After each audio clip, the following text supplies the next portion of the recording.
What if I told you the law of attraction isn't a law at all, but a phenomenon? A serious scientist documented, named, and explained almost 100 years ago. And what if the reason your manifestations sometimes work and sometimes don't comes down to one principle? He discovered that the spiritual world has almost completely overlooked. Carl Jung called it synchronicity. And by the end of this video, you're going to understand how reality actually responds to your mind. In 1952, Jung published a paper the scientific community basically laughed at. He called it synchronicity, and a causal connecting principle. In it, he described something he'd watched for decades in his practice, a pattern so consistent and so impossible to explain through normal cause and effect that it took him 30 years to find the right words. Here's where he landed, and I want you to really hear this. Synchronicity is the meaningful coincidence of an outer event with an inner state, with no causal connection between them. In plain English, the outer world responds to the inner world. Let me show you how. Principle 1.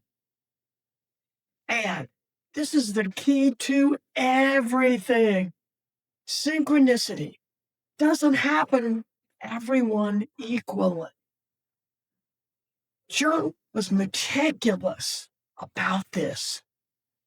He noticed these meaningful coincidences clustered around specific conditions. They spiked during intense emotional periods: grief, love, transformation, and most importantly, they appeared most often when a person was aligned between their conscious and unconscious mind. So, let me translate that for your life. The universe responds most reliably when your outer words and your inner beliefs are saying the same thing. And that's exactly why manifestation is so inconsistent for most people. You affirm abundance on the surface, while your unconscious is running scarcity underneath. That split kills the signal. Principle 2. Synchronicity works to what Jung called the collective unconscious. Jung believed that beneath your personal unconscious is a deeper, shared layer connecting all of us. And that synchronicity is how that field communicates. When you set an intention for real inner alignment, and not just your ego wanting something, but your whole integrated self moving in one direction, you send a signal into that field, and it responds. Think of a tuning fork Strike one, and another across the room starts vibrating at the same frequency. That's not magic. That's resonance, resonance. And Jung believed the psyche obeys the same law. Principle 3. And this is where the manifestation world gets it wrong. Synchronicity accelerates when you work with your unconscious, not against it. You cannot force it. You cannot demand it. You can't bully it into existence by repeating affirmations 1,000 times. Jung was explicit. The unconscious responds to authenticity, not performance.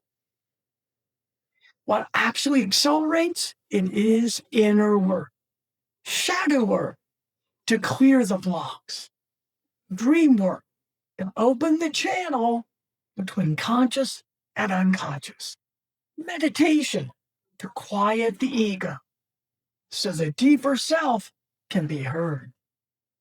Do those things, and the frequency and the accuracy of synchronicity goes up dramatically. Principle 4. And this is the practical one I want you to actually use. Jung gave a specific instruction almost nobody talks about. He said, pay attention to numinous experiences. He called it numinosum. The numinosum is anything that feels charged with meaning, a dream that won't leave you for days, a phrase that shows up 3 times in 3 unrelated places, a sudden gut feeling about a person that turns out to be dead on. Most people brush these off as coincidence. Jung said that's the biggest mistake you can make, because this is the language of your unconscious. And the more you engage with it, journal it, act on it, honor it, the more clearly and frequently it speaks to you.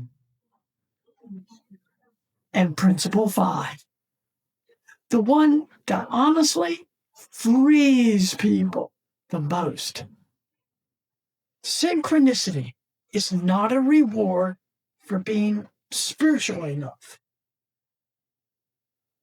This belief quietly ruins more journeys than any other. The idea that if you can just be positive enough, grateful enough, high vibe enough, the universe will finally pay out. Jung found that thinking corrosive. It's just the ego trying to control things in a spiritual costume. Synchronicity isn't a vending machine.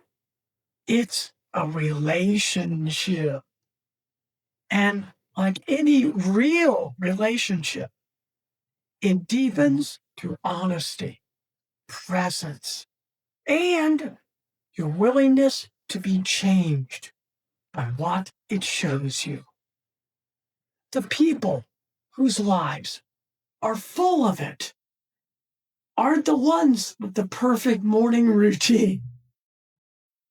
They're the ones who've done the deepest inner work and learned to hold their intentions lightly enough that reality can actually deliver them. Jung spent his whole life trying to show us one thing. The inner world and the outer world are separate. They're two faces of the same reality. And the bridge between them, the proof you can match, unfold in your own life, is synchronicity. So, starting today, pay attention to the coincidences. Write them down. Look for the pattern. Ask yourself what your unconscious is already trying to tell you. And do me a favor, drop the most powerful synchronicity you've ever experienced in the comments. The kind that made you stop cold and think. That cannot be a coincidence. I want to read every one. Join our school community for unlimited support. Link in the description. Don't stop here. YouTube has another video waiting for you right now. See you there.